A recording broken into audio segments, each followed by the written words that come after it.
folks, Jimmy here, aka Palette of the Dead. Welcome back to the channel and welcome to issue 79 of Warhammer 40k Imperium magazine. Now, as per usual with all these videos, if you like them, hit the like button, subscribe to the channel if you haven't already, and of course drop us a comment down below. I love hearing back from you guys and it goes a massive way to helping out the channel too. Now, this issue 79 of Imperium magazine. Now, I will start off first by saying, obviously, this isn't the correct week for issue 79. I am a week behind. This is just due to the fact that it wasn't delivered. So, the annoying thing with having it from a newsagent, occasionally the distributors muck up and don't deliver on time. This was the case for issue 79. It's been the case with a couple of other issues. Issue 79, when I got to the shop, first thing in the morning, he was undoing the delivery and it just wasn't there. So it is what it is. We'll move on. Now, issue 79 obviously coming with the first part to Roboute Guilliman, the Primarch of the Ultramarines faction. A pretty damn cool mini.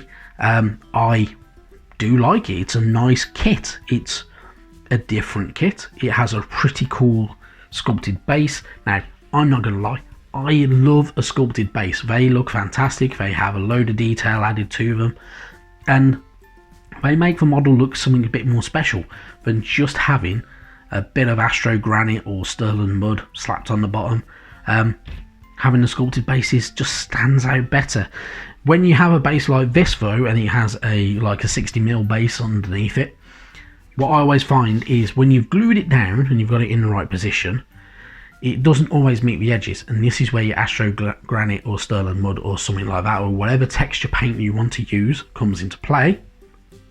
You slap a little bit around the edges, have it slightly overlapping, and then paint it all up, and it looks pretty good. It'll make it look pretty decent, and that's my way of doing things. So yeah, it's a little bit of a tip.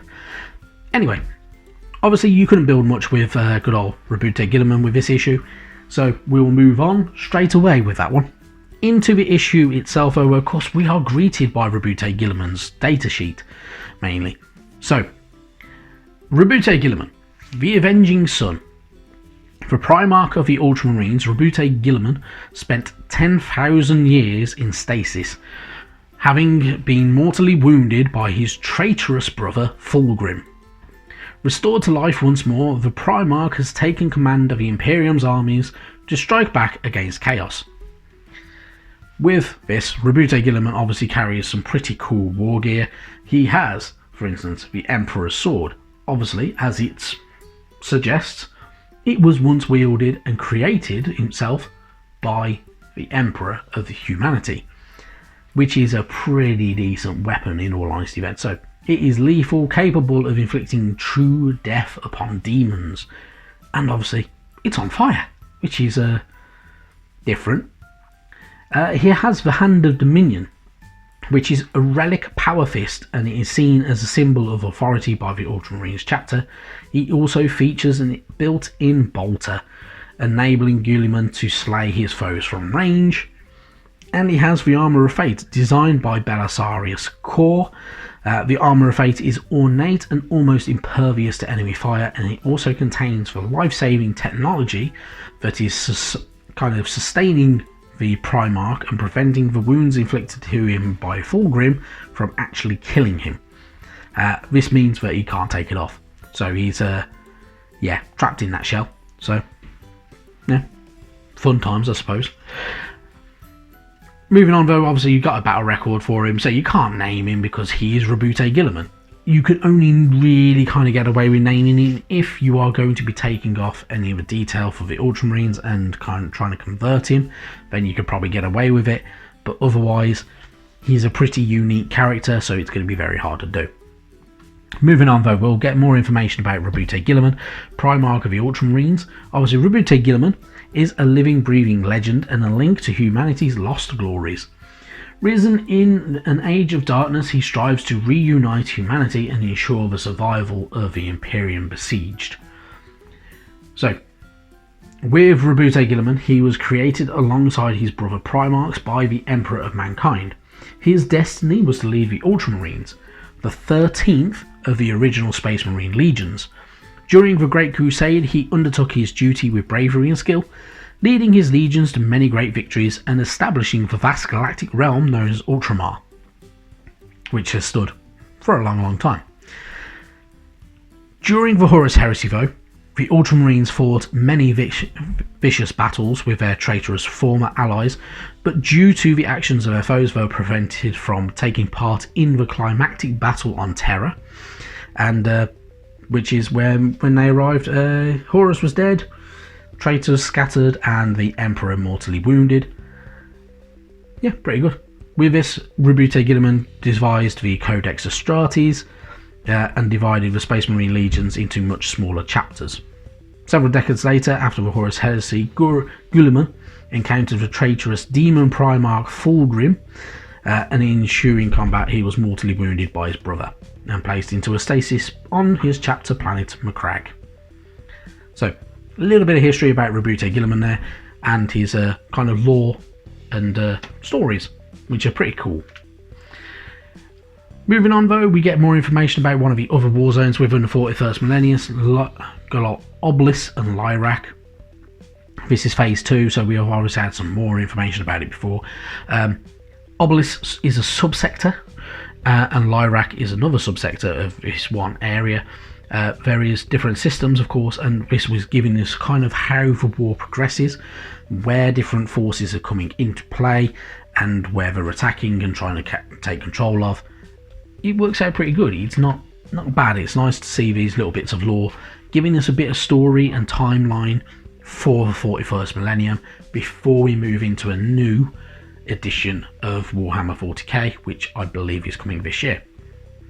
Moving on though, we have new parts to the Rogue Trader section that we've been getting. So this obviously works like a file, and it's done in a different style to everything else. So obviously going through everything is all to do with ship records and the Rogue Traders. The Rogue Traders move from planet to planet. They kind of take on their own tasks, worlds, and they discover a lot of information as well. So obviously going through all these different systems, there's a load of information about different planets, different systems, and what is going on within them, and different hunts and challenges that they face, which is pretty cool. It's not too bad. We also find out a bit of information about things like boarding actions, which is fairly new to 40k, and how boarding kind of comes into it, and attack within good old space itself, which, you know, stands out. It's different, it's cool. And that's it. So pretty good. It's not too bad. I've kind of enjoyed reading the Rogue Trader stuff. It does work out pretty good. It's not been my favourite, in all honesty, but it's not too bad.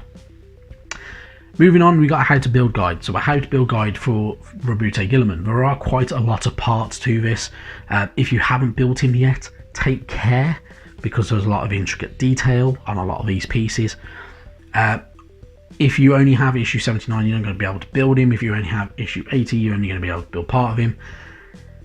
Do what you can. Obviously, with certain parts of it, you're going to want to keep sub-assemblies, so do not mount good old Roboute Guilliman straight to the base, because otherwise it makes it harder to paint. Don't put his head in, because if you're going for the face, for painting him with his helmetless head, having the head already in there makes it very, very difficult to paint, in all honesty. But otherwise, a really, really good kind of little build guide. It looks more straightforward than it actually is. So a couple of fiddly parts to it, a couple of little pieces like part 21 and part 38, for instance, are quite small bits. So be careful, try not to break them. But otherwise, yeah, have a bit of fun with it. And when he's done, he's going to look pretty badass, and not bad at all. And then we get to move on. So we have kind of your assaulting gate as part of your veteran campaign for your battles. It's not bad. A 75 power mission. It's a pretty decent mission as well, pretty big. You are going to use a large section of deployment zone for player A. Player B has a smaller range, and, you know, using 4 battle mats. Pretty good stuff. A lot going on with this battle. However, it is not over. we have obviously issue 80 coming up, really cool. And we also then go up to issue 90. We're going to find out more information. We get some new models as well, which are going to be really good. And yeah, I'm looking forward to it. It should be good fun. Otherwise though, issue 80 obviously part 2 of Roboute Guilliman. Issue 81 is our first Adeptus Sororitas Paragon Warsuit. It is one of 3. So number 2 will come with issue 82. Issue 83 will have the third one. I'm looking forward to them. They're going to be really good. And yeah, looking forward to painting them. So really good stuff. Anyway, issue 80 is going to be coming up right in a moment because I do have issue 80. So stay tuned for that. That issue video will be going out later today. But for now, thank you very, very much for watching. And I will see you sometime soon. Bye bye now.